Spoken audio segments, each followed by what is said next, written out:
Assalamualaikum warahmatullahi wabarakatuh.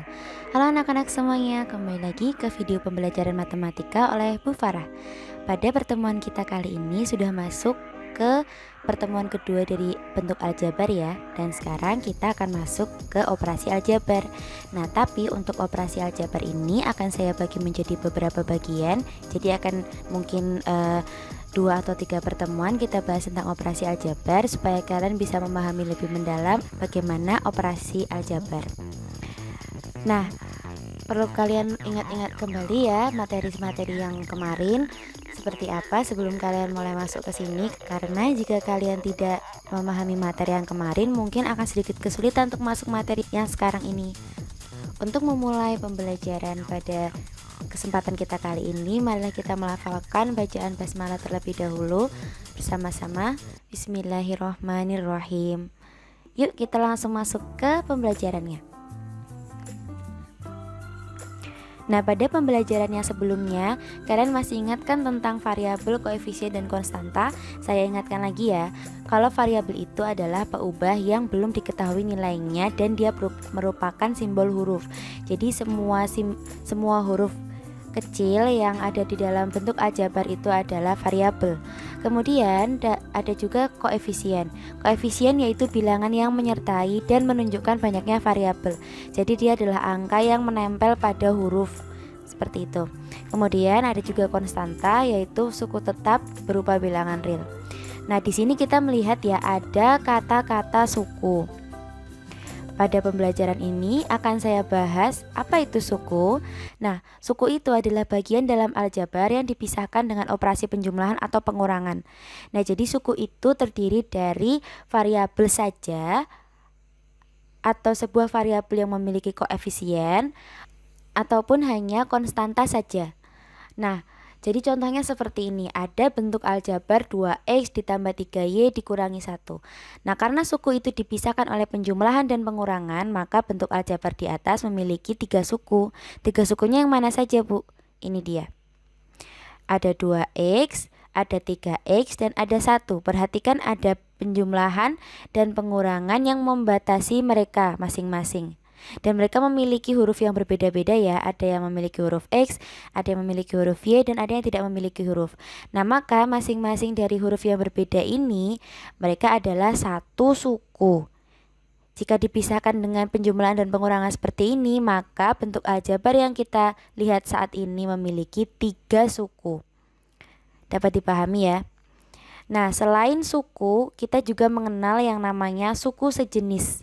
Nah, suku sejenis itu ya, dia juga sama konsepnya dengan suku. Hanya saja suku sejenis itu menjelaskan aljabar yang memiliki variabel yang sama dalam satu bentuk. Jadi contohnya seperti ini. Ada 3A dan 6A. Tadi sudah saya bilang ya, mereka memiliki variabel yang sama. Mereka sama-sama memiliki huruf A. Nah, inilah yang disebut dengan suku yang sejenis. Perhatikan baik-baik ya, karena ini nanti akan muncul di pembahasannya setelahnya. Lanjut, perlu diingat-ingat apa saja tadi yang sudah kita pelajari. Ada variabel, koefisien, konstanta, dan suku. Dipahami baik-baik ya. Nah, kemudian mari kita lihat ke contoh yang berikut ini. Nah, kita lihat seperti yang kemarin sudah pernah kita bahas di pembelajaran, ada 2 keranjang apel ditambah 1 apel. Nah, jika saja keranjang apel itu saya simbolkan dengan huruf X, maka saya akan mendapatkan bentuk aljabar 2x ditambah 1. Sudah saya jelaskan kenapa bisa 2x tambah 1 ya. Nah, kira-kira untuk yang bentuk aljabar yang ini memiliki berapa suku, ayo? Ya, betul sekali. Mereka memiliki 2 suku yang berbeda, yang mana suku pertama adalah 2x dan suku yang kedua adalah 1. Meskipun si 1 ini tidak punya huruf, perhatikan bahwa dia tetap merupakan satu suku. Oke, meskipun dia tidak punya huruf. Dan mereka bukan suku sejenis, jadi mereka tidak bisa dijumlahkan. Nah, bagaimana sih memahami konsep dari bukan suku sejenis? Masuk ke materi operasi penjumlahan. Nah, jadi seperti yang sebelumnya ya, jika suatu bentuk aljabar memiliki suku yang berbeda, dia tidak bisa dijumlahkan secara langsung. Contohnya seperti ini. Saya punya satu kardus permen ditambah dengan satu permen. Nah, seperti yang kemarin sudah pernah saya bahas, apakah satu kardus permen ditambah satu permen itu sama dengan dua? Duanya dua apa? Dua permen atau dua kardus? Padahal di sini jelas-jelas mereka ini merupakan dua komponen yang berbeda. Ada yang satunya itu kardus yang berisi permen, yang satunya hanya berisi satu permen. Jadi ada berapa permen sebenarnya kan kita tidak tahu. Maka bentuk aljabarnya berhenti di situ. 1P ditambah 1, dia tidak bisa dicari lagi hasilnya berapa. Nah, kemudian sebagai catatan ya, 1P dalam aljabar itu bisa kita tuliskan dengan bentuk P saja, seperti ini. Dalam aljabar, angka 1 atau koefisien 1 itu tidak perlu ditulis.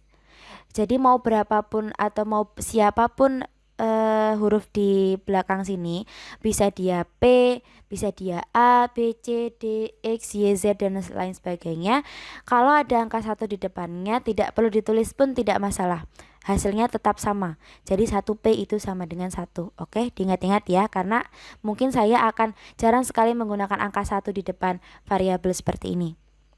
Sehingga kembali ke yang tadi, bisa kita tuliskan 1P ditambah 1, tidak ada nilainya ya. Itu bisa juga kita tuliskan dengan bentuk P ditambah 1, yang mana sama dengan kardus ditambahkan dengan permen. Nah, berapa hasilnya itu? Coba berapa? Bisa dinalar nggak? Kardus ditambah permen itu apa hasilnya? Nah, tidak bisa kan? Maka itulah penjumlahan dalam aljabar itu berhenti di situ bentuknya.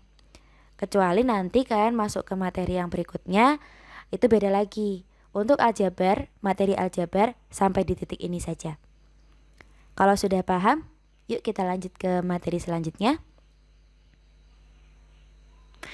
Masih dalam penjumlahan dalam aljabar, perhatikan ya, tadi kalau sukunya berbeda, dia tidak bisa dijumlahkan. Tetapi, jika sukunya sama, seperti ini. Ada satu kardus, ditambah satu kardus yang lain. Bisa kan? Satu kardus ditambah satu kardus, maka sama dengan dua kardus.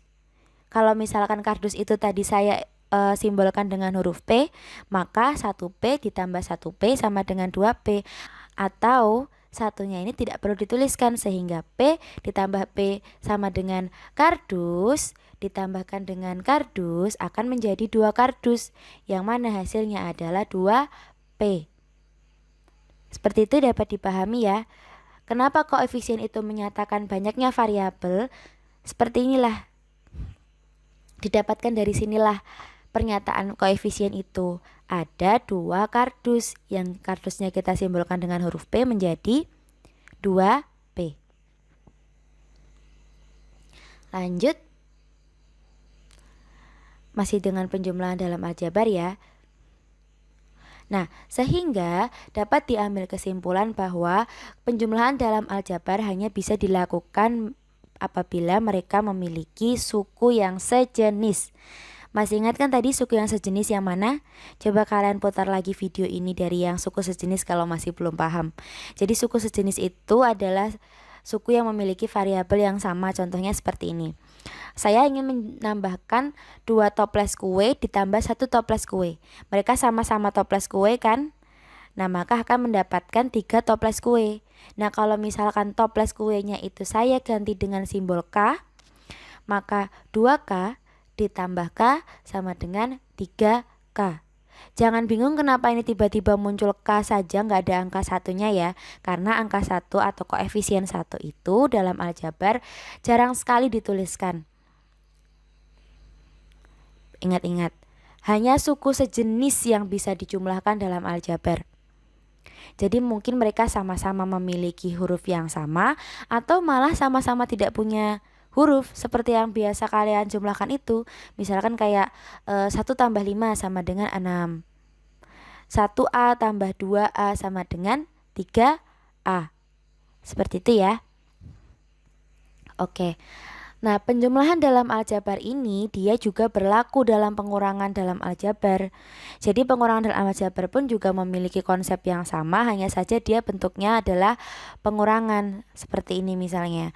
Kalau saya punya 2 toples kue, saya kurangi 1 toples kue, maka sisanya toples kue saya itu tinggal 1. Nah, sama juga kalau saya simbolkan toplesnya dengan huruf K, 2K dikurangi K sama dengan 1K, atau kalian bisa tuliskan dengan huruf K saja, tidak perlu kalian tuliskan angka satunya. Diingat-ingat ya, karena banyak sekali murid yang selalu bingung kenapa ini tiba-tiba muncul huruf K begitu saja tanpa ada angka di belakangnya. Akhirnya mereka bingung, K ditambah K itu apa, Bu? Kakak. Enggak dong, K ditambah K sama seperti 1K ditambah 1K sama dengan 2K. Oke? Nah, konsep seperti ini kalau kita bawa dalam permasalahan sehari-hari, contohnya seperti ini anak-anak. Misalnya ada nih cewek namanya Nana. Nana ini membeli 3 kotak jeruk yang jumlah isinya jeruknya kita tidak tahu berapa, tidak usah dipikirkan. Nah, dalam 3 kotak jeruk itu kemudian 1 kotaknya diberikan kepada adiknya. Nah, kemudian setelah diberikan kepada adiknya, dia membeli lagi 2 buah jeruk sebagai simpanan. Nah, coba kamu bentuk aljabarnya. Sebelum saya mulai lanjutkan videonya, bisa nggak kalian membuat bentuk paling sederhana dari kasus Nana ini? Nih ya, ilustrasinya lucu banget. Ada 3 kotak jeruk, dikurangi 1 kotak karena diberikan kepada adiknya. Kemudian beli lagi, berarti ditambah 2 buah. Berapa hasilnya? 3 kotak ditambah 1 kotak ditambah 2 jeruk. Maka hasilnya adalah 2 kotak ditambah 2 jeruk. Itulah banyaknya yang dimiliki Nana sekarang. Ada 2 kotak jeruk dan 2 buah jeruk. Sudah, berhenti di situ saja. Sama seperti bentuk aljabarnya. Jika misalnya kotak itu saya simbolkan dengan huruf T, maka 3T dikurangi 1T ditambah 2 sama dengan 2T ditambah 2. Itu adalah bentuk matematis dari bentuk aljabar operasi penjumlahan dan pengurangan. Oke, baiklah. Sampai di sini bagaimana rasanya? Masih kesulitan? Masih merasa bingung banget ini materinya sebenarnya tentang apa? Coba kita ulang lagi dari video yang paling pertama, atau kamu ulang lagi video pembelajaran saya kali ini. Jangan terlalu dibawa pusing ya. Ini sebenarnya materinya sangat amat sederhana. Cuman mungkin seperti yang saya pernah bilang kemarin, masih baru banget untuk kalian. Maka kalian memahaminya butuh mungkin lebih dari sekali atau mungkin lebih dari 2 kali, yaitu namanya proses belajar anak-anak. Nah, jika kalian ingin banget bisa matematika dengan fasih, kalian memang harus mengulang-ulang materi. Dan mungkin kalian akan lebih memahami materi dari referensi yang lain, itu pun juga tidak masalah. Bagi saya, kalian mau menonton video ini dan mau mengikuti pembelajaran dengan baik, itu saya sudah sangat bersyukur ya. Karena memang matematika dalam kondisi pandemi seperti ini sulit, tapi bukan berarti kalian tidak bisa. Tetap semangat belajar. Jangan lupa jaga kesehatan dan tetap mengerjakan tugas ya. Oke, untuk mengakhiri pertemuan kita pada kesempatan kali ini, marilah kita membaca bacaan hamdalah bersama-sama yuk. Alhamdulillahirabbil alamin. Semoga video ini bermanfaat untuk kita semua dan bisa membantu kalian dalam pembelajaran berikutnya. Terima kasih. Assalamualaikum warahmatullahi wabarakatuh.